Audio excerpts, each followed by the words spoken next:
Do forgiveness makes us stronger? बिल्कुल, it really makes us more and more stronger, लेकिन how?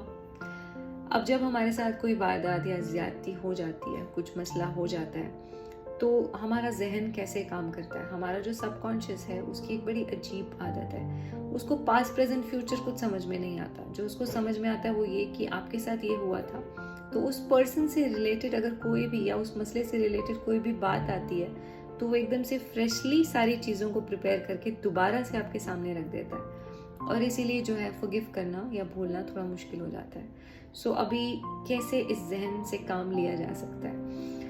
सबसे बड़ा एक ईजीएस्ट वे है जो लोग करते हैं कि मालिक पे छोड़ दिया, अब तू देख, तेरी मर्जी, तूने जो करना है कर, अब हमारी तरफ से कुछ हो नहीं, लेकिन तेरी मर्जी।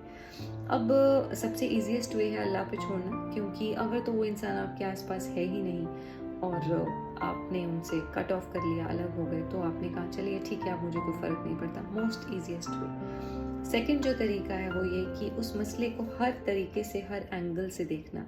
ये हुआ था, ये मुझे लग रहा है, ये भी तो हो सकता है, वो भी तो हो सकता है इंटेंशन ये ना रही, हो सकता है उसके मन में कुछ और हो।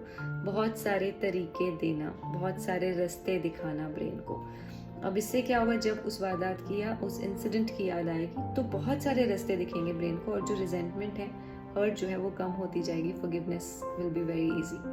नाउ लास्टली, सबसे स्ट्रॉन्गेस्ट वे टू फॉरगिव वो ये कि उस इंसान की कोई अपनी इनसिक्योरिटीज रही होंगी, उस इंसान की कंडीशनिंग कैसी हुई है ये मुझे नहीं पता है मालिक, तो मैं फॉरगिव करता हूँ अपनी तरफ से, और तू भी फॉरगिव कर दे अपनी तरफ से कि उसने मुझे हर्ट किया, मेरे मन में कुछ भी नहीं है। और अगर सबसे अच्छी बात ये, अगर आप ये बात फिजिकली उनको बोल सकें, तो सबसे ऊंची टाइप ऑफ फॉरगिवनेस है, सबसे स्ट्रॉन्गेस्ट।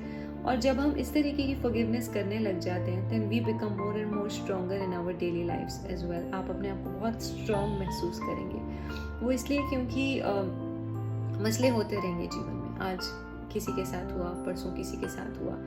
कब तक हम इन चीज़ों को छोड़कर आगे चलते रहेंगे? उस मसल के ऊपर तो काम करना ही पड़ेगा जो फॉरगिवनेस वाली है। जब हम काम करते हैं तो वो स्ट्रॉन्ग होती चली जाती है, then it's easy for us to forgive others also. और आगे आगे माफ़ करते चलेंगे तो ऑब्वियसली हम हल्के भी रहेंगे और no resentment would be there, life would be much happier. I just hope it helps.